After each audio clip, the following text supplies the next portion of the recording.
recording. So, Perfect. yeah, welcome to another episode of Unbuttoned. We've got Louise. Hello. Thank you for having me. That's all right, Louise. How are you? Really great. Yeah, I'm going really well. How are you going? Love the cat. Oh, So mate, he's adorable. just obsessed, buddy. He's like stuck in the cords, mate. What's going on? It doesn't help that I'm wearing all black, and I always wear black. Yep. But have you got any pets?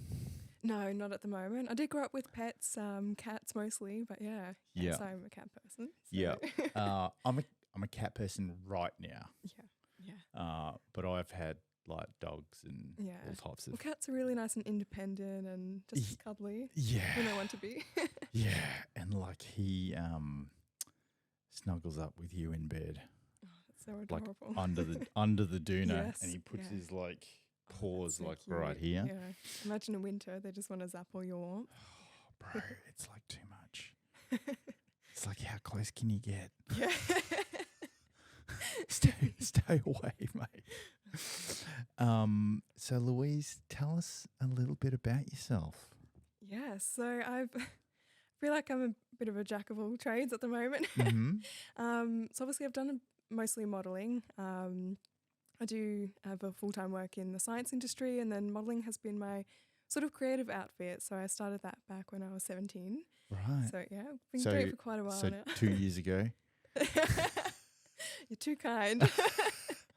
But yeah, no, so it's been, like 6 or 7 years, I think now. So Yeah, I've right. surprised myself even. I wasn't expecting to get into modelling. Like as a kid, my dream was to work with animals or Yeah. become a veterinarian or something like that. And then Yeah. modelling was something that I realised much later in life. And that was something that a friend actually kind of didn't quite encourage me, but introduced me to the world of modelling. So Right. yeah, they were starting a evening gown business, and there was a local runway show, and she asked me to be a part of it. And it's just the thrill of being on that stage, the adrenaline rush that it gives you.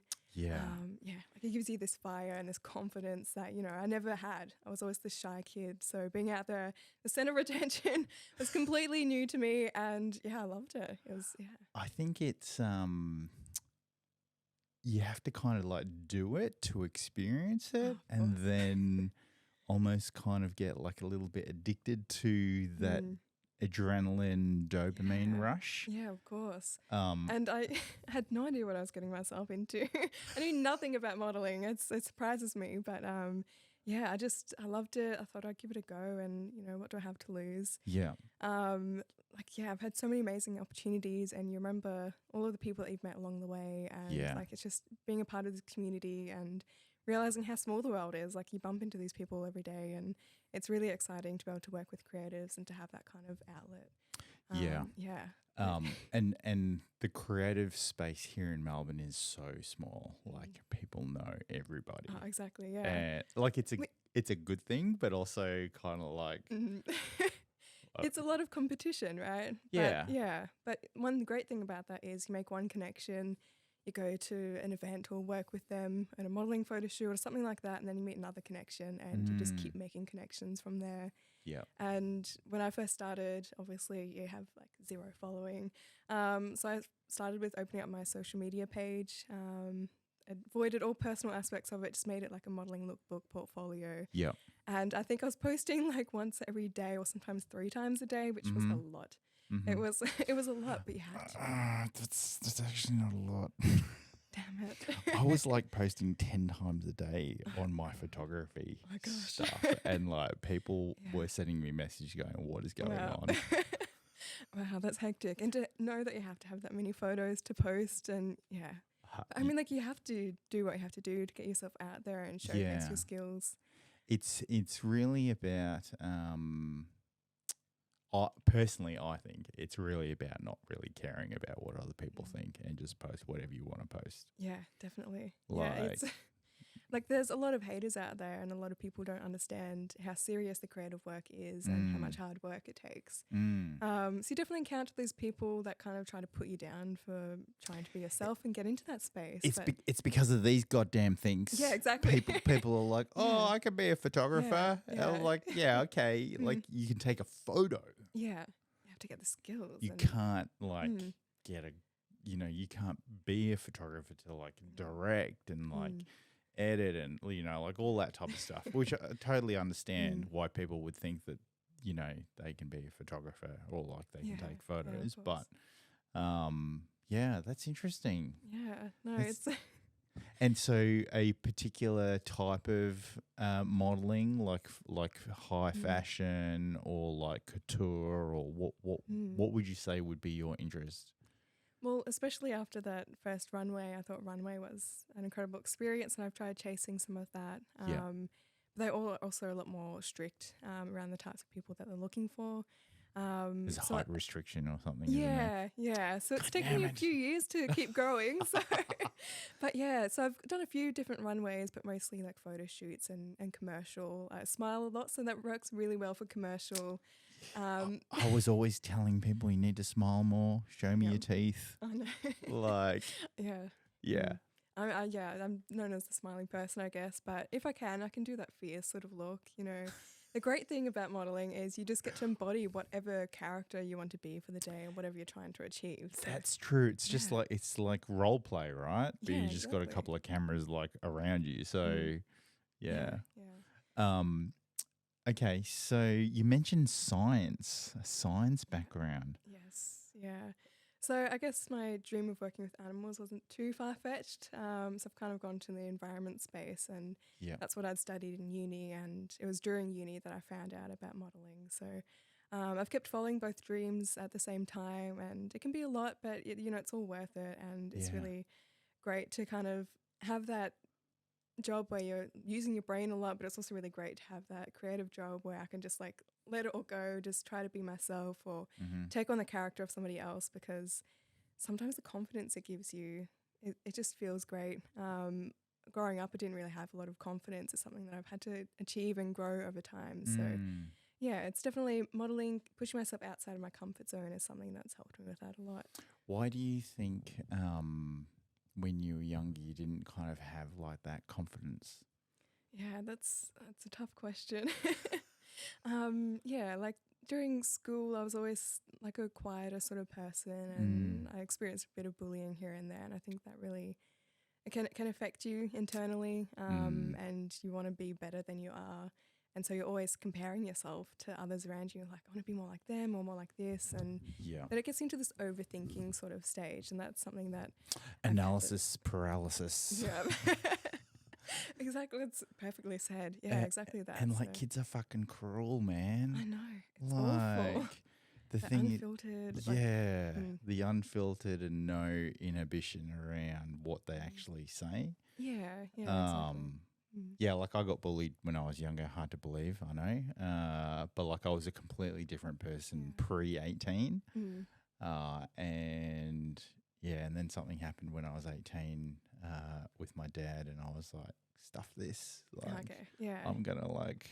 Just break the chain sort of thing. Yeah, break the chains, but also like pump up my own tires. If no one's going to pump up my tires, I'm going to pump my tires up. Yeah, that's really important. Yeah. And be there for yourself and know your worth. Yeah, I still struggle with knowing my worth, but anyway, that's a different topic. I think everyone has that bit inside of them where they always second guess themselves, or they want better, or one thing or another. It's because you got those two voices on your shoulder, right? Yeah. You got the one voice going, "You got this, you can do it," and then you got the other voice going, "Who the fuck do you think you are?" Yeah. It's hard to overcome, that's for sure. So it helps to have a role model, but unfortunately, not everyone has that in their life, so it can be, Who is your role model? I'd definitely say my part of my family. Like I guess my family history is complicated, but part of my family really encouraged me to have value in what I do and my education and things like that. Yeah. Without that, I probably wouldn't be where I am today.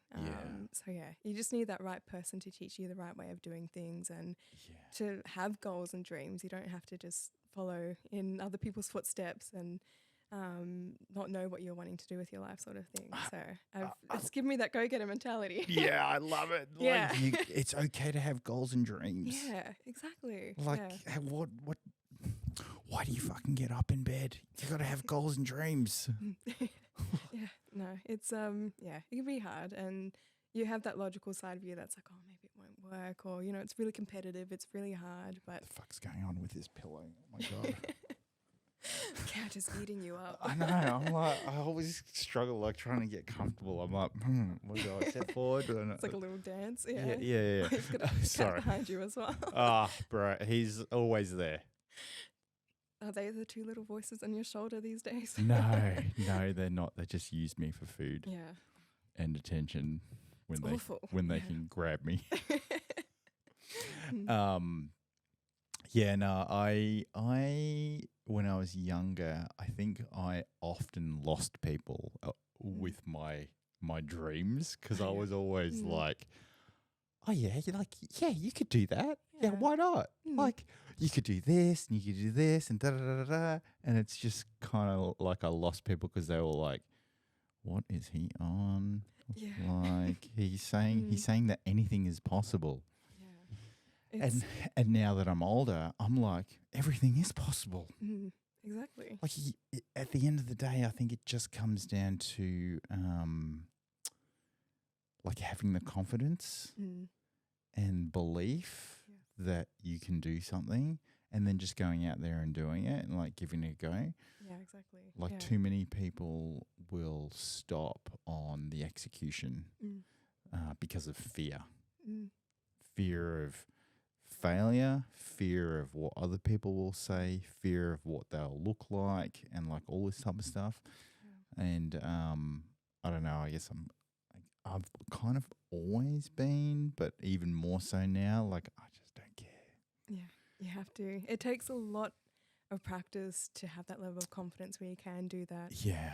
And what I love promoting is fearlessness, to do whatever you want to do, chase your dreams, no matter what other people say. There will always be people that will try and put you down or set you back or try to steal things from under you without having to actually do the hard work. So in some ways, you kind of have to look out for yourself, and you're the only person who can push yourself out of your comfort zone and to try and achieve those things. Yeah, that's exactly right. You touched on a couple of things there about hard work, and people don't realize, or people don't see the hard work that goes on like behind the scenes, and how many times you tried, and how many, like how many repetitions you have.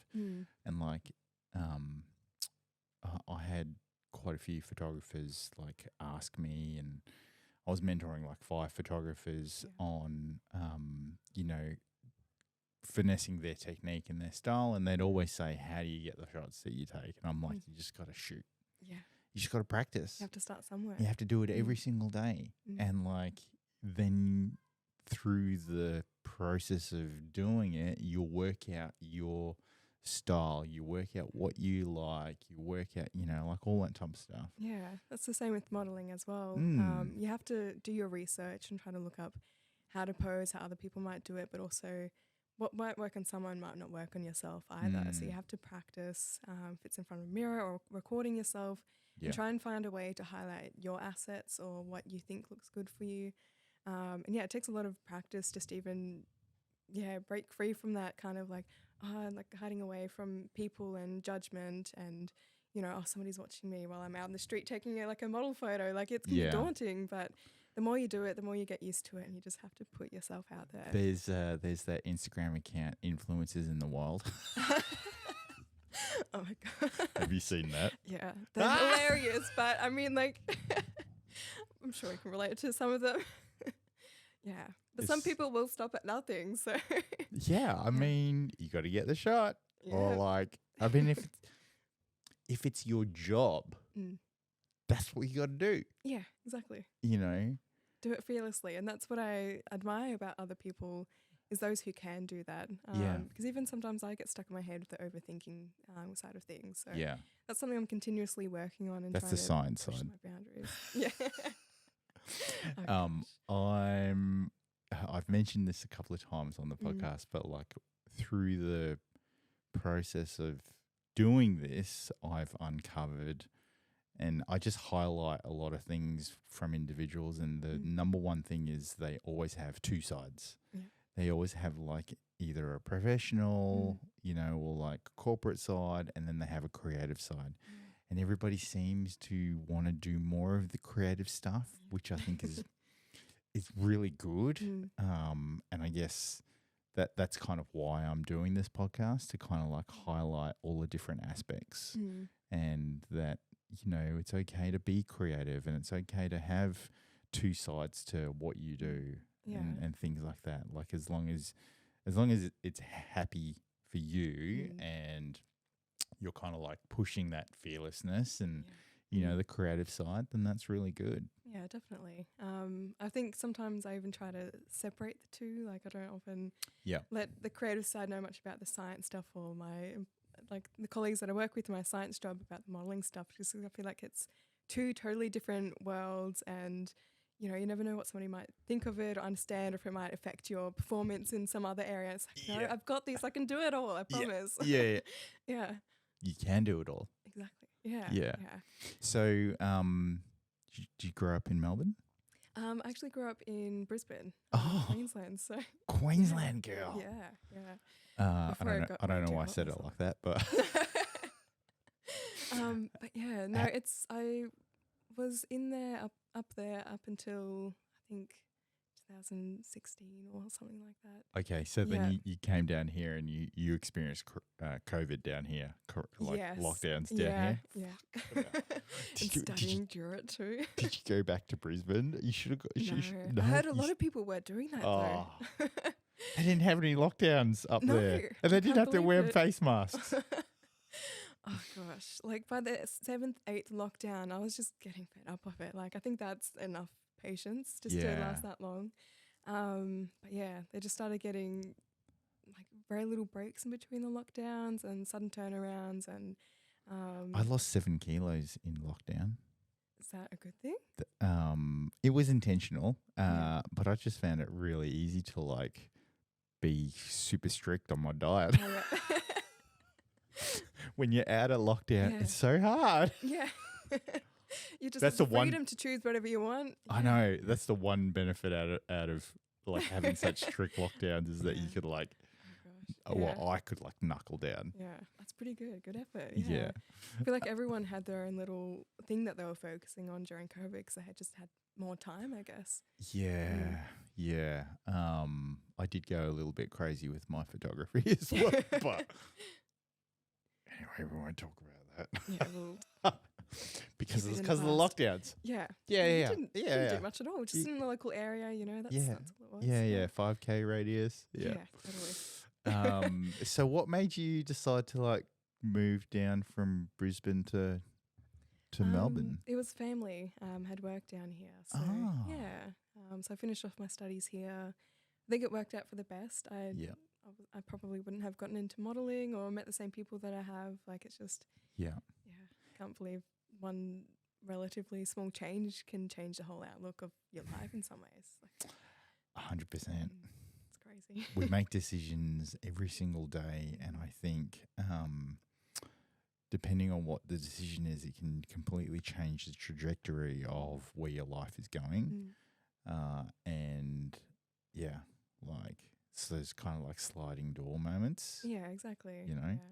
And I wouldn't take any of it back, but I would be lying if I said there weren't moments where I wanted to give up, because it was a lot of hard work, and, you know, it's continuous improvement, and a lot of us do have other things going on in our life, like family commitments, work, study, whatever it might be. So it was hard to find that balance and to make sure that you're taking care of yourself while you're going through that process of working hard to push yourself out there. And, you know, I've made it this far already, but there's so much more that I can do and so much more that I can achieve. And it's kind of exciting to see what more I can do. I know, right? I'm 45 this year. Wow, you don't... I wouldn't have guessed that at all. Wow. And I'm like, how the fuck did I get through 45 years? I'm Life is hard. I'm like, I must be doing something right. Because people keep saying to me, no, you're not 45. You're not 45. You obviously take care of yourself. Like, you're looking great. Yeah. Yeah. I mean, so I can't drink alcohol because I'm allergic to alcohol. Oh, okay. So we can cross that one out. Yeah. And I started going to the gym. Actually, I started working out at home because I was into basketball. Okay, yeah. You know, when I was younger. And so I just started working out at home when I was like 15. Wow. That's impressive. That's a nice early start. Yeah. Because like I was 6 foot at the age of 13. Oh, okay. Yeah. And so it was just kind of like, okay, like how do I, try to get bulkier? Yeah. Because I was so big. And I think there definitely was this underlying expectation around, because I was so tall. Yeah. And like, oh, he should be good. But then like when you're that young and your muscles aren't really developed and you're kind of lanky and stuff, like I was always like tripping up over myself and stuff like that. But I found that just like going to the gym or like working out, like just kind of really helped. Yeah, like definitely. Your mental health. I mean, course, mental health back then wasn't a big thing, but it was just like this confidence, Yeah. Well, it's good that mental health is an open discussion that people can have these days as well. I think that helps a lot, and exercise really does just help you escape your mind, or a bit of fresh air. Like being out in nature is proven to help you. Yeah. So it's really good. It's not just great for your physical health and fitness, but to make sure that you're taking care of your mind, because obviously in the creative industry, or for a lot of people in general, like we might be harsh on ourselves, or we might have other people who might be bullying, or just, trolls online and things like that. It can be hard, especially at a younger age, not to let that get to you. So yeah, it's hard to navigate the social media world because there's a lot of negativity, but it's also a really great tool to use and can help spread awareness for really important issues and spread positivity as well. So, exactly. Yeah. Like it's hard to avoid it, so you kind of have to try and ignore it, I guess, the negative. Yeah, and there's always going to be people who I think they'll see like a medium, or they'll see an aspect, and they'll always be trying to work out. They'll always try to work out how to use it for evil as opposed to use it for good. And so as long as you're aware of that, like then oh my God, can you hear those? You can hear those kids outside, yeah. As long as you're aware of that, then you can like try to manage, I don't know, I guess like your own feelings or your own expectations and stuff like that. Yeah, I think it's really important to understand that a lot of people will have their own different opinions. They're entitled to that right, but don't let it get to you. Don't believe in their words. You need to find your own self-worth, find something that you love about yourself, even if you have little mantras that you say to yourself when you're feeling down, just to try and get out of that negative space. What's your mantra? You've got this. Hey! No, I've always that needs to be on a t-shirt. I feel like I need more mantras. But no, like I guess something I've always grown up with is to never give up. So that's something that I've always tried to aim for, and I'm a little bit of a perfectionist, so it means I want to be better than I am. Do you have brothers and sisters? No. No? Oh, you're a single child. Yeah. No wonder you're so hard on yourself. The expectations are really high. Yeah. Damn it. Here I thought siblings were a bad thing. No, just kidding. Oh, well, I'm a middle child. Yeah. So I've got middle child syndrome. The way I see it is like got the best of both worlds. Yeah. I don't know. That's good. Yeah. But yeah, like it's just really important to back yourself up and know that what you're doing is right. And I guess a phrase that I can really relate to is that comparison is the thief of joy. I'm sure a lot of people have heard that a lot. Fuck, that's a really good one. Yeah. It's been a while since I've heard that one again, but comparison is the thief of joy. Exactly.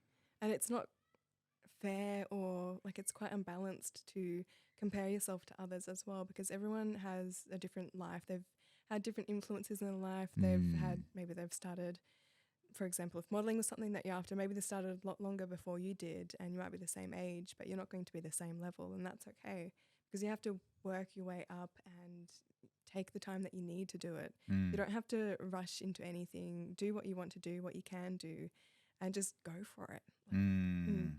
I think having the right mindset, and I know this kind of sounds a bit weird, but you got to like develop your mindset consistently, like daily. And primarily I think it's because you're going to have those voices in your head of self-doubt, or like, just as I said, like the left shoulder and the right shoulder, Mm. right? And if you don't get into a habit of checking your mindset and realigning your mindset, then I think, will get into a frame of mind that you can't get out of, and it's like a muscle. Like developing your mindset and keeping your mindset in check is like a muscle, and I think there has been some research on like the characteristic of like being open-minded and the ability to consistently learn. Yeah. That's so important. Yeah, and like if you don't consistently learn, or if you don't consistently be open-minded and non-judgmental, then you kind of get like closed off, and you're not letting new information in and stuff like that. Yeah. I don't know. I think maybe like some people might say, oh, you can't be so open-minded all of the time. And possibly they're right, but at the same time, you can be kind. Yeah. Well, I think there's two sides to it. So, like, it's important to be kind. Obviously, people can take advantage of it. So, you just have to be vigilant with, I guess, people that might be trying to take from you. But also the other side of it as well is that if you're not open-minded and you're not open to taking critical feedback and things like that as well, you're going to be stuck where you are. You're never going to grow. You're never going to change with the times as well. Like, you have to be adaptable. Obviously, social media is something that hasn't always existed and is still relatively new, which is surprising because a lot of us have grown up just around social media, but it is still quite new. And now we have AI and things like that coming in. So the world's always changing. We're always advancing. So you kind of have to evolve with it and evolve yourself if you want to be better than anyone else or above average. Yeah. I'm not trying to be better than anybody else. I'm just trying to be better than I was yesterday. Yeah. That's a good way of saying it. Yeah. And like, because I guess I don't judge people, because I've gone through like so much stuff like in my life, and I don't ever want to have to ask someone to walk in those same shoes. Yeah, exactly. But at the same time, I'm humble with understanding those experiences and understanding that people will go through either similar or worse experiences, and that's okay, like, yeah. And I think it works both ways. Like, you don't want to judge people who might not have the same privileges that you've had growing up. There's a lot of people who might have had more, and you can't judge them either. So I think it's really important to not be biased, and probably phrase that before the wrong way around, but just in terms of like being the top level, like you have to continually work there if you want to grow. And, I guess in my science job, there's a very linear way to grow and get promotions and things like that. With the creative industry, it's all about skills and the connections that you make and things like that to help you grow and get into those like smaller jobs right up to the bigger jobs and hitting things already. Geez. And just like wrecking the studio. Damn it, I'll never be invited back. But no, it's I've lost my train of thought. It's typical me move. Like in the creative, so in your like science job, it's very linear, but then in the creative space, it's all, it's about like making connections, getting the experience, and it's not as linear. And it depends on where you want to take it as well. Like you might only want to be local and work across Australia, or maybe your dream is to be international. So it's really going to depend on what your end goal is as well. We're trying to get this podcast international. Let's do it. I think you're good. Yeah, you're really good at it. Like it's really entertaining. I've loved watching them. Thank you. I do find myself being very animated. I love that though. You need that. Yeah. I love it. Yeah. But as I said, I'm just really trying to uncover like people's origin stories and shift the focus onto you guys. And like, I couldn't do this without the guests that I've had. So I'm super thankful. But yeah, like I'd love it if I took this thing international and was like traveling the world, like interviewing people. It'd be a dream job, wouldn't it?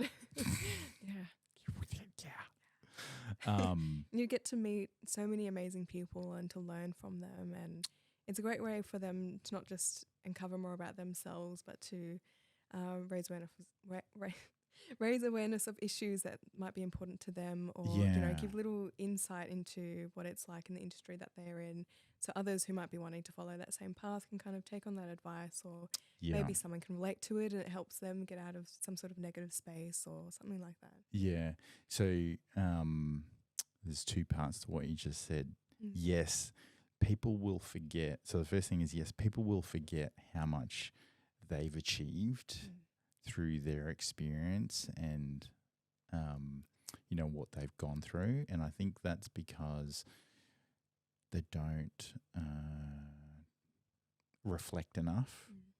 But it's not just about the reflection piece, because like I can sit here and I can reflect and I can go, okay, well I did that, or I've done this in my life, da da da.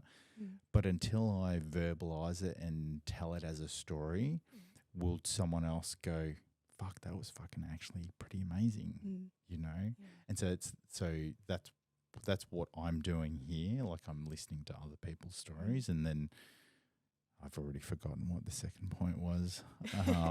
In this together. Yeah. It must be contagious. I'm sorry. Oh gosh. No, the second point is, like I think just being able to. Oh, that's kind of like the first point. Fuck.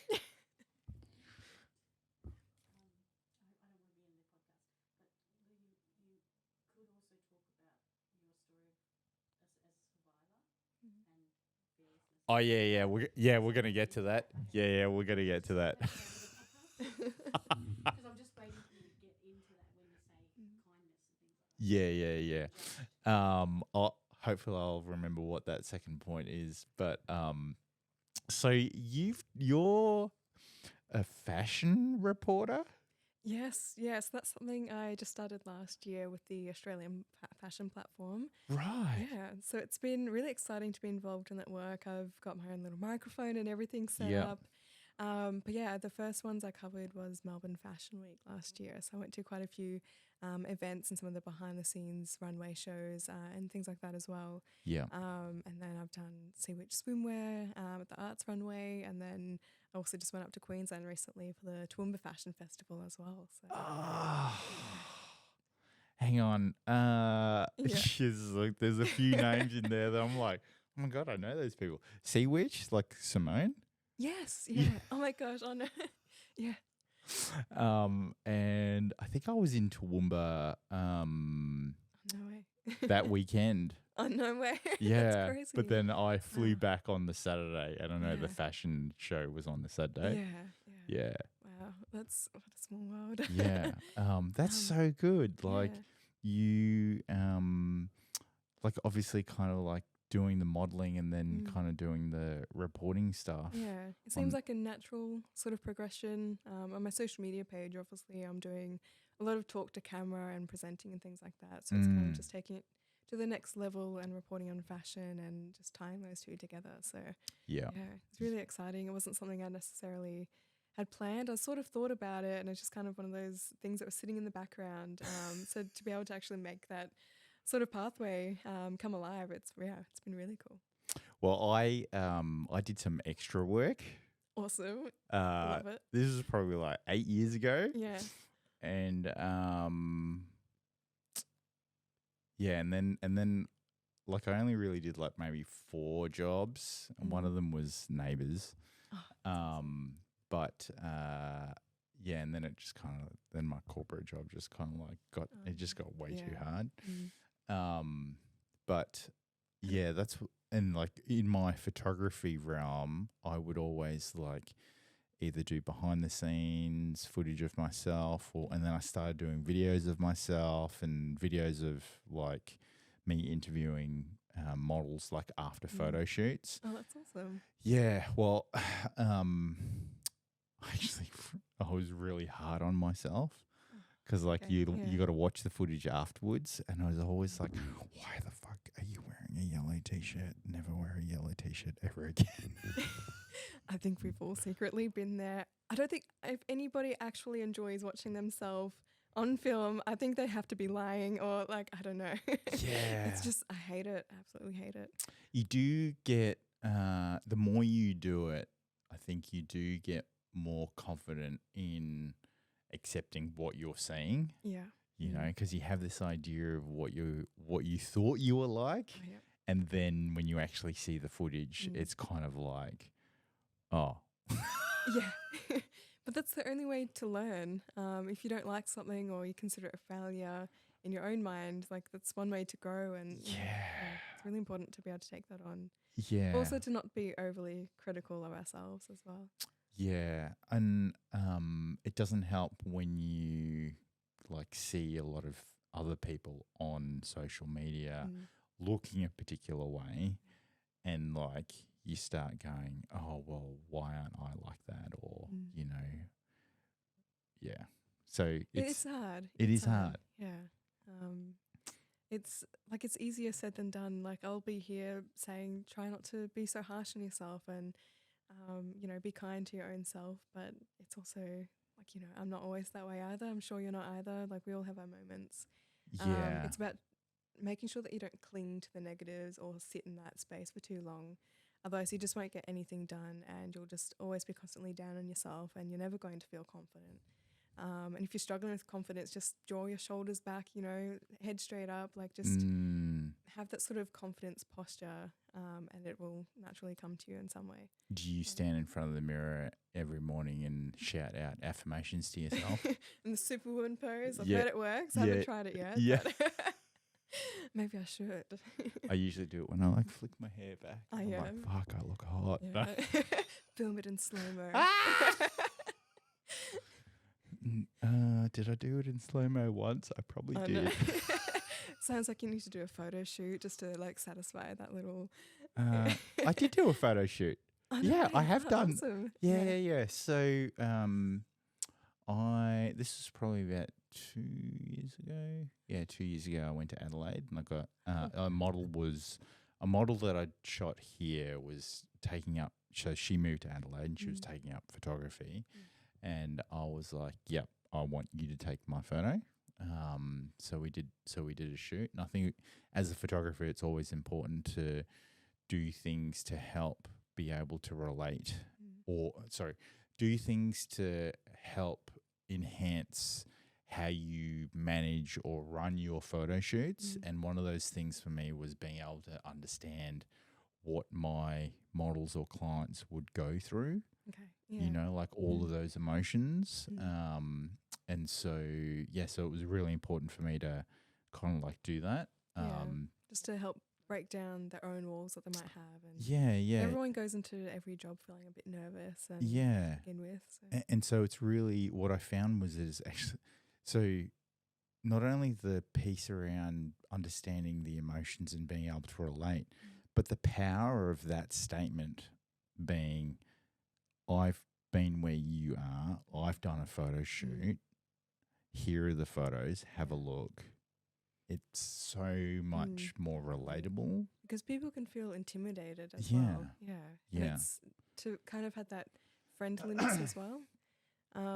Because if you're like really like, you know, looking a bit harsh or like giving like really harsh feedback or things like that to someone who doesn't really know that person, they might get intimidated and kind of draw back or like things like that.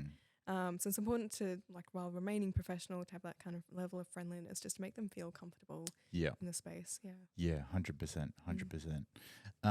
So you're an advocate for, I'm just trying to remember. A few things. One of them in particular that's really close to me, and especially with what's going on in the media at the moment, is violence against women. Yeah. So we just recently had the March Against Domestic Violence. So that's a lived experience that I've been through is intimate partner violence, and that's why I sort of want to try and share my own story to help give others who might be going through a similar situation the courage to speak up and to reach out for help. It's important. Yeah. It's And important to realize that you're not alone, mm, even though it may feel like mm, you're isolated yeah. in the situation. Mm.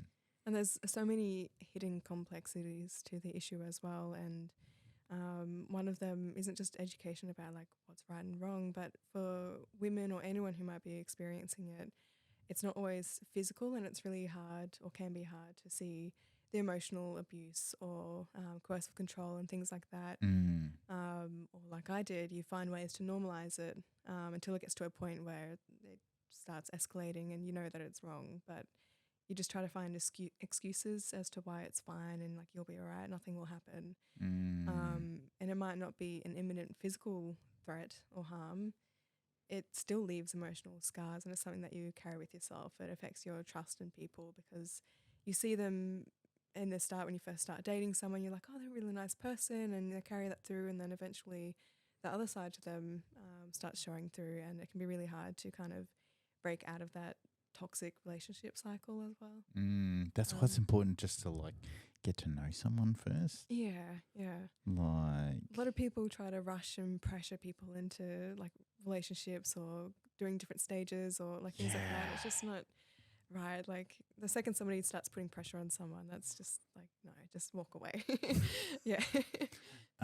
So what are some of the like key like red flags that you would like suggest people like look out for? Yeah.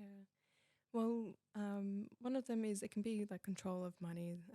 If you're living with them in particular, they might not, like you might not be able to spend any money without them knowing, or they might withhold all of those finances. Another aspect could be just like things like guilt tripping you or making you feel bad, or gaslighting. So they make you question your reality. They'll kind of spark up something and be like, no, this is how it happened. They'll be like, no, that's not. Like I don't have a better example, but yeah. And then another thing that I've experienced before with a different partner is love bombing as well. So in the beginning stages, they're all like really close and attentive and like, oh, this is amazing. Like I've never had this level of romance before. And all of that is to quickly gain your affection, and then in comes like the guilt tripping or like things that just put you down. Where did you meet these people? Gosh, I don't know.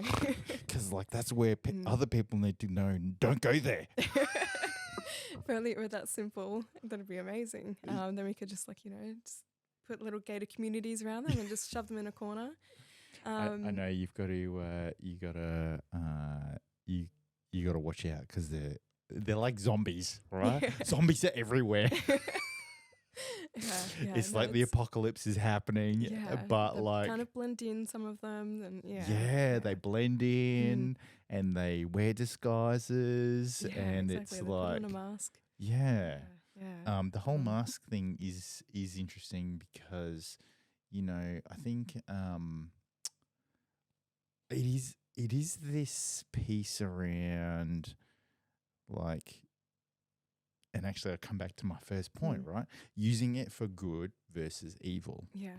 Like you can use wearing masks in a good way to like propel your career forward, like be the right type of person for all the different roles that you play. Like you could be like a mother or a father, and then you're a photographer, and then you're like, a model, and like all this type of stuff. Like you've got to wear like different masks in those different roles. Yeah, exactly. But if someone is using it for evil and like being a master of manipulation in all facets of their life, and that's just like wrong. It's hard, and it's hard to escape, and especially if you have your family there, like you might still love the person, you're attached to the family, and it can be hard to escape knowing that there are still holes in the justice system. Like I was dealing with what I went through for a while before I even spoke to someone. That's because I was starting to get threatened and things like that. And then this person close to me that I spoke to about what was happening actually encouraged me to go to the police, and the police that I went to were really great about it. They decided to put forward like an intervention order and set up a court and represent me in court. But what actually ended up happening is it was about a month wait between when I filed that case versus when the court date was set for. And in that time, he was supposed to be served with an interim intervention order, which meant that, you know, there were certain rules that would apply to protect myself. And I went to court that day thinking we could try and resolve it and just sort of get that done. And what I found out is that he hadn't even been served in that time. This whole month, I wasn't actually protected when I thought that I was. And then to have to just postpone it for another month. So just to see that it was taken seriously by some people, but others didn't take it seriously. They should have served him straight away, but for whatever reason, that didn't happen. And it's things like that and stories like that and the holes in the justice system where women might be afraid to reach out for help, knowing that like it might not always end up protecting them or helping them. So I think that's why it's really important to have charities and organisations like that out there as well, and those helplines. So that way it's somebody at least trustworthy who can help give them the right resources and might give them that courage and hope. Two charities that I've worked with are the Y Campaign, who do a lot of advocacy and education and things like that. And then there's also the Women's Self-Defence Network, which is about preventative measures and how you might be able to like defend yourself if the situation arose. So it's great to see, people like that out there wanting to help. So does that mean you're into martial arts? I haven't attended any of the classes myself. It does sound really good, but because the two, the Y Campaign and the Self-Defence Network, were working closely together. And there are actually some like self-defence is complex. It's not always just like, oh yeah, they tried hurting me, so then I'd hurt them back sort of thing, and that's okay. There's just so many different hidden rules and laws around that that could get you in trouble even if you were in self-defense. So they kind of help you find ways to do that in the right way as well as being prepared. So, exactly. It's just about teaching you the right skills to be able to deal with multiple situations that could arise. You know, it's not something I think that they try to like teach you how to be aggressive or anything like that. Yeah, exactly. This is just like giving me flashbacks of like when I took up Brazilian Jiu-Jitsu and I did like 3 introductory classes and then I was like, I'm going to go up a level. So I went up a level and holy shit, so like during the sparring section of the class, you have to like, you have to buddy up with someone that's the same height as you and same kind of like belt level. Anyway, I don't know what happened, but the second person I buddied up with, she was, so as I mentioned, I'm 6'2". She was like 5'4". Okay. Yeah. Right. And she got me on the ground and got behind me. Oh my god. Yeah. Small and nimble. Yeah. And so I don't know if you know anything about Brazilian Jiu-Jitsu, but anyway, so I was like, I'm just gonna stand up. And like I stood up and I was like, I don't know what I thought I was going to be doing, like shaking her off or something. But I stood up and she was like a backpack on me and she choked me. Oh no. And I had to tap. I had to tap out. Otherwise, I would have fallen over. Oh gosh. Who would have known? I know. Wow. Because there's a technique of like choking. Yeah. Because like a headlock sort of thing. Yeah, it's all about. It's not about choking. It's about submission. Oh, yeah. And like you're getting strategically to the point where you can get the other person to submit. Oh, yeah. And one of those pieces is like when you submit someone around the neck, like they literally pass out because you are restricting the oxygen to the brain. Yeah. Gosh. Don't let your pride get in the way. Like my ego after that class, I was like, I think I'll go back to the introductory, the junior classes. Wow. Well, now you have that experience. So, okay, so you've mentioned a couple of things to kind of like keep an eye out for in terms of like flags and stuff like that. And then a couple of the associations that you've kind of like you're aware of, but like from an individual's point of view, like what would you suggest like women kind of like do, or what should they put into place as part of, you know, trying to get out of a situation like that? Well, there's definitely a lot of help plans out there as well. So like 1800 Respect. So just a phone call away sort of thing. And a lot of these places also have ways to help put a plan into action that will be specific to your situation that someone might be going through. So it's definitely important to reach out. They're there to help you. So if you do have like the space to do that, it is completely safe to do so. And, you know, obviously it's private information. It stays with them. It's not going to be made public. And there's a lot around protecting women and their whereabouts as well. If they do escape, has to be certain that, you know, they won't be traced back again and pulled back into that situation. Something that is common to see is sometimes women might escape and they'll go back to that situation because, like I was mentioning earlier, like you still have an emotional attachment to them, and sometimes there's that little thing inside of you that makes you go, oh, maybe it's okay, or like, you know, he did apologize, or you'll give one reason or another. So it's important to understand what's wrong and to kind of stand your ground and keep that boundary. So yeah, that's the cat feeder. Okay. That's not some person trying to get out of a cupboard. But we'll see two cats like run now. They'll come down the stairs. But yeah, and then another charity organisation as well is the Voice for Change, and they did a movie called The Fort, which was highlighting some of these issues around domestic violence and intimate partner violence, and it showcased not just physical harm but also coercive control and things like that. So it kind of showcases all of those angles, and that's something that Shayna Blaze did, and she has lived experience of it. So it's really important to, if you can and have the strength, to share your own story in a way to try and ignite other voices from opening up, to help raise further awareness and to show people that they're not alone and that there is a lot of support out there.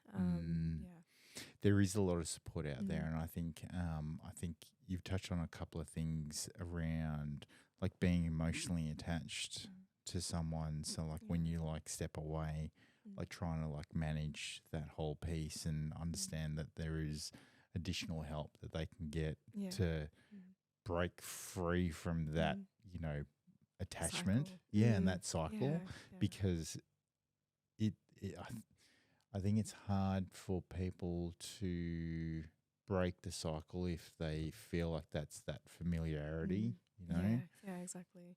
And sometimes you don't even know why, you just feel that pull to go back. So yeah, it's important if you have like friends or family that can help you as well, to stay with them and they'll look out for you as well. I think that's important, just to have that other logical... Do your reference checks. Yeah. If only we could all do background checks for free. Shit. Yeah. Did you do a background check on me? Damn it. At least my secrets. My second last podcast I did, she did a background check on me. Oh, she was actually able to. Yeah. Oh, wow. And she found me on LinkedIn, and the first thing she said was, your CV is quite impressive. Okay. Wow, I was like, that's next level stuff. Thank you. But then I had to admit that the photo that was on LinkedIn was 17 years old. Oh, wow. Okay. Yeah. And it looks nothing like me. Oh, no. Yeah. So the fact they found it's still pretty good. Yeah. Because she found it and she was like, is that him or is it not him? Is it his doppelganger? Yeah. Is it his twin? Catfishing. Yeah. Don't think it works for employees though. Nah. And then she asked me about my skincare routine. Fair question, but all wondering what the key hack is here. So look, for a long time it was just water. So lucky. Water on the skin. Yeah. And I don't know. I suppose actually diet is really good. It's just diet, yeah. And like, you should be drinking more water. Look, I should be drinking more water and less caffeine, but like, let's get serious. That shit's not going to happen. Yeah. Because when you drink more water, guess what? You got to go to the toilet more. I get that too. Yeah. Bro. I'm just. It's so. And I don't have a bladder problem. I don't have a bladder problem, but like. It makes you feel like you have one though. Yeah. Yeah. I'm like, what the hell is happening to me? And it's so inconvenient. I know. Like I think I did a podcast in like December, and like I had to go to the toilet like 3 times. Oh no. I'm like, what is going on?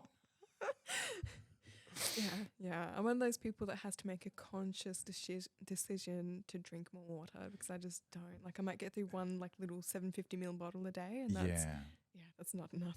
Yeah. So something I'm working on. Yeah, I'm the same. Like I have to consciously drink. Yeah. If I don't, then I question, wow, why did I wake up with a headache? Oh yeah. Am I alive today? Yeah. It is interesting like what you put into your body will ultimately have an impact on either how the day is gone or like the next day. And if you just keep a check on that, then like 2 nights ago, you're like, do I want to share this? 2 nights ago, I'm like, I'm gonna give up chocolate. And then 1 night ago, I'm like, fuck that. I'm going to go buy some chocolate. It's hard. And I ate half the block last night. Oh, no. And then I woke up this morning and I'm like, why do I feel so sluggish? Oh, no. It's a curse, but chocolate is just too amazing to give up. I don't know how people can do it. Yeah. I know. I guess it's like that 80-20 rule, like 80% healthy foods, 20% like just whatever you want. I know. Yeah. And like people are like these dudes that I follow on Instagram or whatever, TikTok, they're always like, oh, you can eat whatever you want. And I'm like, yeah, I'm going to eat whatever I want. And I'm like, yeah. Yeah. And then they give you the little plot twist, which is as long as it's still within these calories, like, Yeah. Yeah.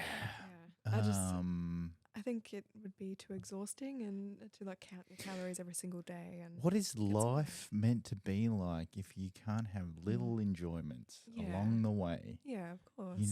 Like caffeine and sugar. Yeah. I was going to say, are you Italian? No, I'm not. Oh, what are you? I wish I were. I have a bit of a European background, so like Latvian, English, and Irish. So okay. Yeah, right. But yeah. Well, my mum's Indonesian, so she's Dutch Chinese. Wow. And my dad was Aussie, Irish, Welsh. Wow. That's quite an interesting mix. That's really cool. Yeah. And then I got an older sister and a younger brother, and I'm the most Asian looking one. Oh, okay. Yeah. I don't genes work in a funny way, don't they? I don't look very Asian now, but like when I was younger, I was very Asian. Yeah. It's funny the way that our bodies and our looks change over time, and so drastically in some ways too. Like it's weird, but yeah. So another question: what advice would you give your younger self in terms of modeling, or in terms of like what you've learnt about life and stuff? It's a really good one. I think it's one especially that would be really important, and something that I should probably tell myself more now as well, is to believe in yourself more. I think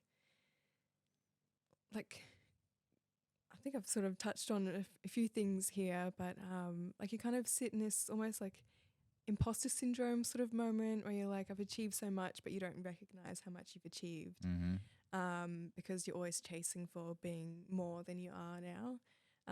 So you definitely need to try and appreciate yourself more for where you are at and what you have achieved so far, and knowing that you do have the capability and strength to keep pushing through and doing that.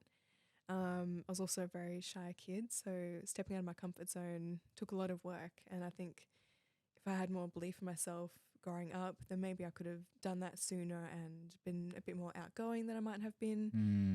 Maybe I could have achieved more. But yeah, it's not fun to live in what ifs. So I think just to believe in yourself more is really important. how would you believe in yourself more? Like practically. I think maybe I should pump myself up a bit more than I do like as well. like mentally or like during the day, like catch Yeah. little glimpses of yourself in the mirror. Definitely more internally, just to kind of, be like, oh wow, this is amazing. Like, I can't believe I've done this. I can't believe I've done that. Like, it's amazing, and you've made a difference in people's lives, or like one thing or another. Just like acknowledging what I've done and that it's like been pretty amazing, because I have a tendency to play things down quite a lot. So yeah, I think it's more so to step into yourself and who you truly are, and not shying away from, I guess, letting out your like inner little crazy and fun side. So yeah. I think what you say is true. I also think that as you get older, you have more experience and more knowledge of the depth at which what you did has made an impact. Yeah. And there's that saying like information is power, right? But information is information and knowledge is good to like acknowledge stuff. Yeah. You know, like. And maybe we should do it for others as well, and like lift others up around us, because there's a lot of competition and people trying to like, step in sideways and like steal your thunder sort of thing. When you could be there supporting each other through your own journeys. I do think that we suffer from tall poppy syndrome here in Australia though. Yeah. And definitely heard a lot of that too. Yeah. And we don't like to see other people do better than us, which is just so weird. Yeah. I'm like, what? Because you have to feel like a broken record, but you have to work for it to get to that sort of level. And if you want it, then go for it, sort of thing. Yeah, but shouldn't, and look, I've got a theory.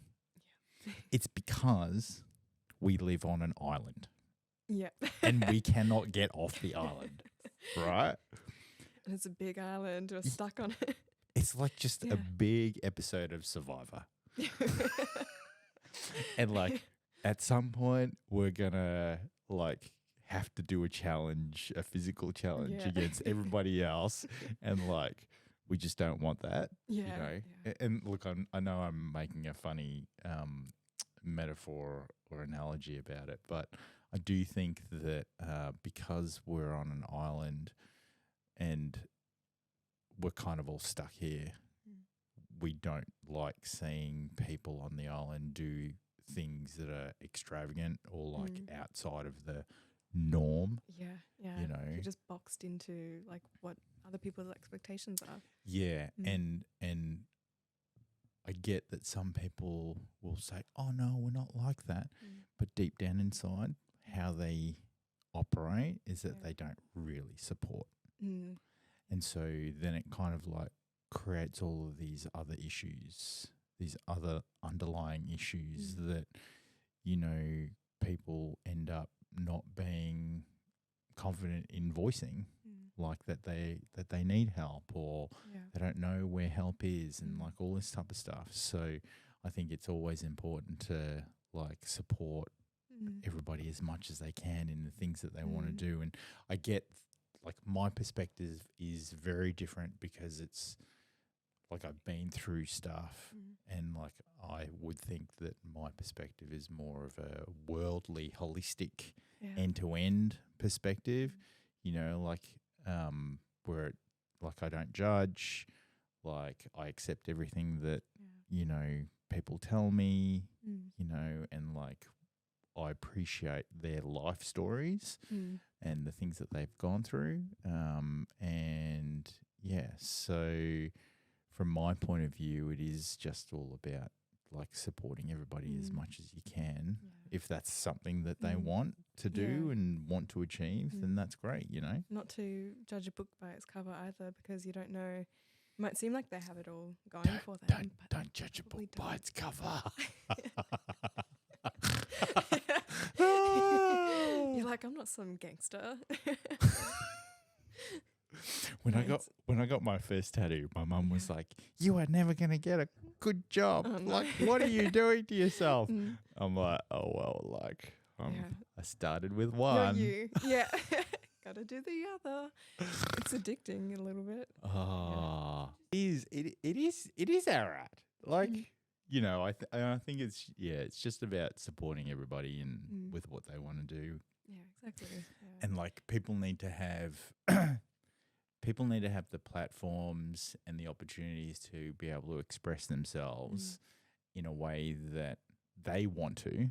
Yeah. You know, like not be forced into doing something, and then that's how, you know, like, yeah. Yeah. And I think for any creatives, like it doesn't just have to be like artists, but like, you know, filmmakers, models, photographers, any sort of creative work is a way to instill your own personality into it, your own past experiences, or maybe it's something that you're currently inspired by. I Like think you're acting. yeah. Oh yeah, that's something new that's going on. Tell me more. Yeah, so I've been signed to like a TVC, an acting agency for quite a while, around the same time as my Not real family. people, Victoria. No. Oh. This is a local one. Oh. So yeah, their whole family's been involved in the industry, some overseas as well. So Right. yeah, but it's been really fun.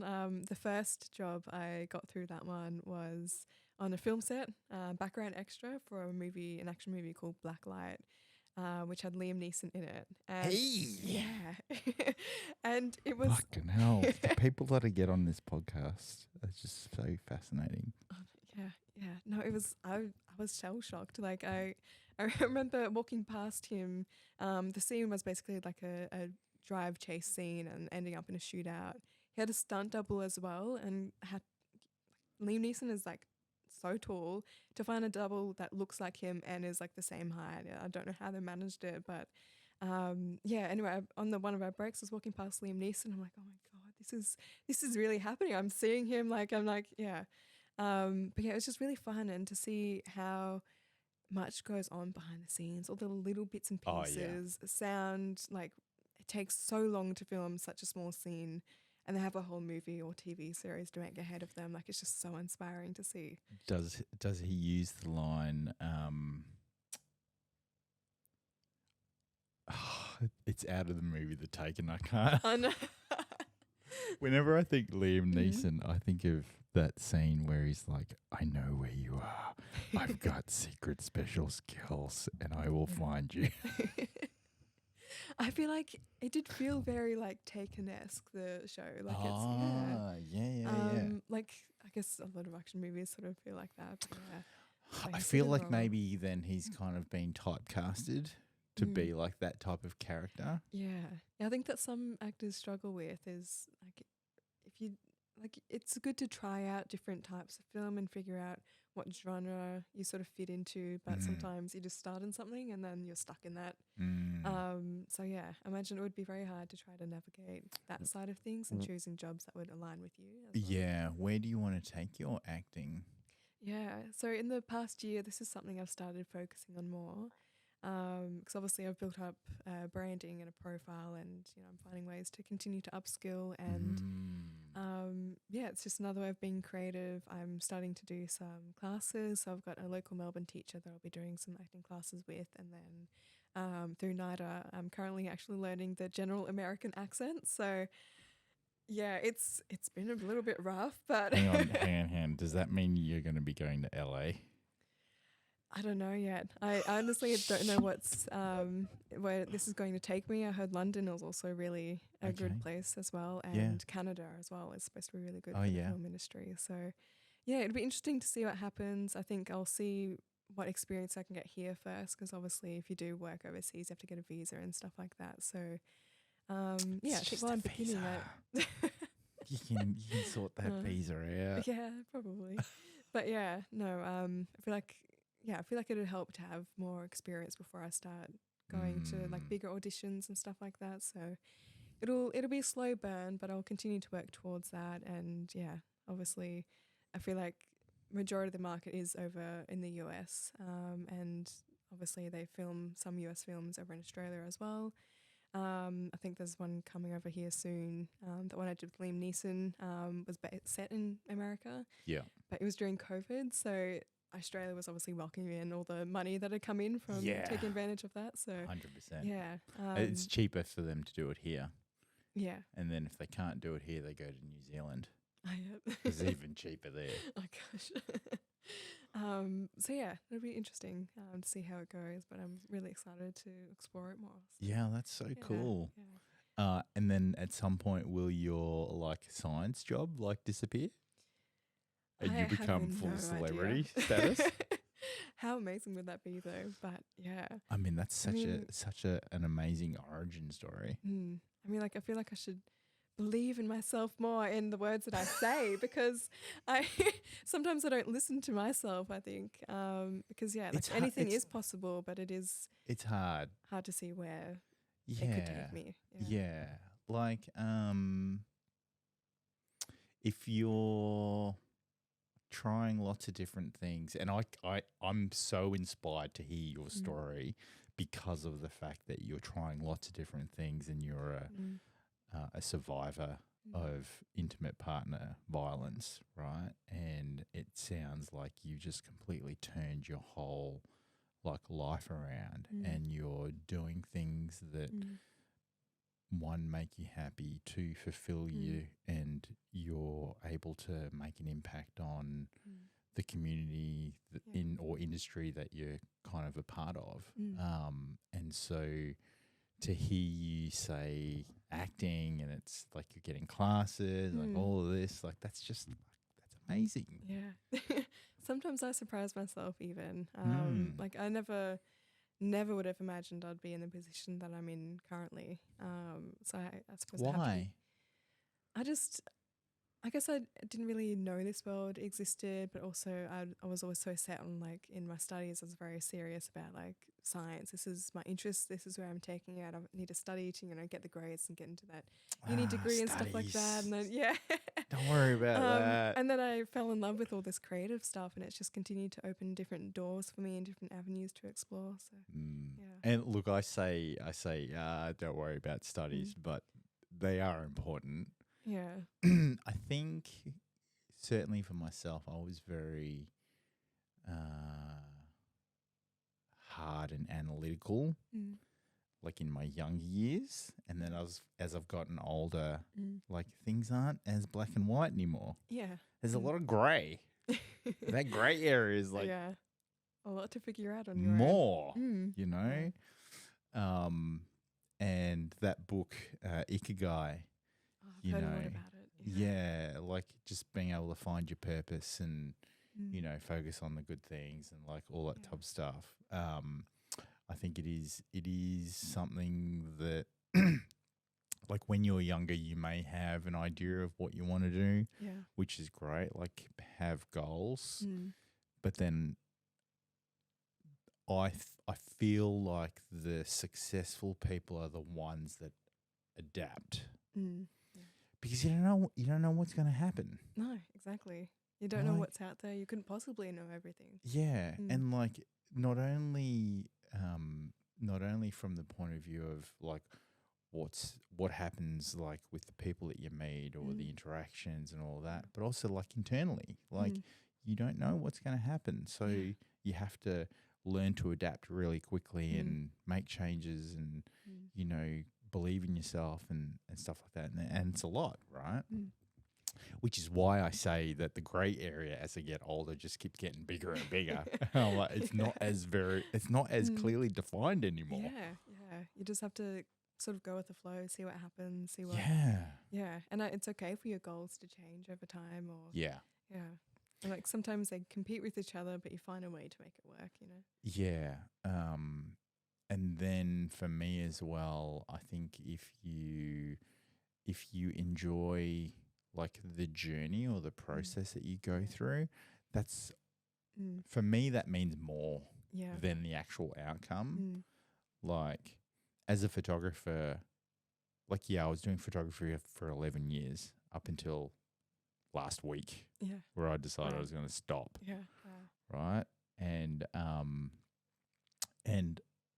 when you start, Like I tried to like work out what my style is, and like I just get so annoyed at myself, and and all this type of stuff. But then get to a point where you do know what your style is, and you do know the approach, and you're still learning like techniques and stuff, which is all good. What are you doing, buddy? But then, like I guess I just wanted to adapt and switch and do things that fulfill me even more, which is like this stuff and uncovering stories like yourself.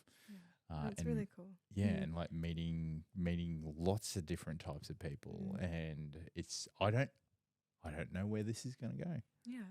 And I'm okay with that. Yeah. Yeah. It's starting really strong though. You should be proud of yourself, and it's good to see you doing things like this. When you're telling me about sort of what started it, and your goal was to help like bring people out of their shells more and spread their wings more and share their journey with others. I think that's really important. So yeah, as I said, people will buddy, stop looking at me like that. People will forget the effort that they've put in, and yeah, like I've had a couple of photographers be like, "Oh, like I'm not that interesting," and then when you talk about them, or I talk to them, I'm like, "Bro, you've like led such an interesting life outside of photography." Yeah. So that's you lifting and supporting other people as well. That's yeah. It's so nice to see. It's these like pinching the skin moments, right? You're like, oh my God. Yeah. Like I'm sure their confidence has grown, like boosted this much just by like coming on here and doing a podcast. And I'm sure they were probably nervous just like I was. And, Were you nervous? Yeah. I couldn't, I was a bit anxious last night even. Took me a little bit to get to sleep. I was thinking about it. But no. But again, that's the overthinking side of me. So it's something I'm definitely still working on. And I think it's important to try and escape that or not dwell in that side of things for too long. Yeah, it's I totally get it. Like sometimes I'll like overthink about something, and then you go into this like spiral of like, what if this goes wrong? And the spiral of what ifs. It's like, bro, that's like the devil is coming for you. So then it's like, no. Oh gosh. Yeah. Go have a cold shower. Forget about it. That'd be one way to do it. Yeah. Yeah. What do you have plans for the rest of 2024? There's definitely a few things coming up. So currently I'm working on doing this front and back cover of a novel from a local author called Two Daughters. And I play one of the sisters, Shelley. And hang on. What? Yeah. Someone's writing a book about you? Or no, the book's written, and I'm sort of, I look like the character that the author was trying to portray. Oh. And and it's a series as well that he has going on, and so I looked similar to the other model as well that was on the other covers. So now the two sisters are joining forces, and the idea is that we're part of the A0, we're spies, and we're going in to rescue some people. So yeah. Fucking ASIO. So it's okay. really exciting. So that's a photo shoot, and that's a so something that's coming up like in the immediate future. Yeah. I like I was saying as well, I'm really looking into the acting side of things and exploring that. So that's definitely, I think, my strongest focus for this year, because I've done so much growth in modeling, and there's still more I can do in that space. But acting, it's time to really start getting into that. Yeah. I think it's really humble of you to say that, like, you've done like a lot of stuff in like modeling, but you still have more to learn. Oh, definitely. It's always progressive. And then the fact that you're like trying something new as well, it's kind of like, you're just like really pushing yourself to like excel. Yeah. I'm also at that sort of age where now is sort of the time, and if I keep just leaving it as something I want to do, I'm never actually going to action it. So I've just set goals that I need to start achieving just to get myself to start getting into it. And so I just get annoyed at myself. And I'm like, Why? why didn't you do that yesterday? Yeah. And I'm like, oh, no. Oh, because I had other stuff to do yesterday. Yeah, exactly. I'm like, it's hard. But yeah, that's yeah. done now. Yeah. And like, you know, time to move on. Yeah, like I think I'm in a very unique situation where like I guess, cultivated a lifestyle where like I can make decisions really quickly and like switch like super quick. That's amazing. Yeah. Good on you. Because I don't have any family. Like my immediate family don't live here. Okay. Yeah. And so for me, and like I moved out of home. So I moved here in 2001 Yep. and I was 21. Yeah. And yeah, so just like not really reliant on anybody except for myself. Yeah. And That must have been hard, but the other side is that you kind of know your worth, you know what your direction you're going in, and like because you've had to rely on yourself, you know that you can continue relying on yourself and not worrying about others. Yeah. Or is that not really the case? Well, I have two kids, 17 and 15, and I think I'll always like worry about them because they're two girls. They'll gain up on you. Bro, you have no idea. But yeah, and then just like with the work that I do, like I think it's okay, so you've got that. Anything else for 2024? Let's see. So Australian fashion reporting, I'm trying to level that up. So it's still a platform that's growing. We're still trying to find new ways, but basically that platform is also meant to be a way for creatives and local businesses to connect with one another. So it kind of just gives that shared platform where, you know, if one needs help from the other, they can reach out to each other, and it's just a great way to help connect people together. So that's something that's still in the making. So I'm working closely with the team there and trying to just push out more Australian fashion reporting and things like that. So I can see you doing some sort of like fashion reporting on like Channel 10. Oh yeah, that'd be amazing. The possibilities are endless, right? Yeah. I can actually see it. I'm Damn. like, yeah. Well, thank you. Maybe I should pursue that more.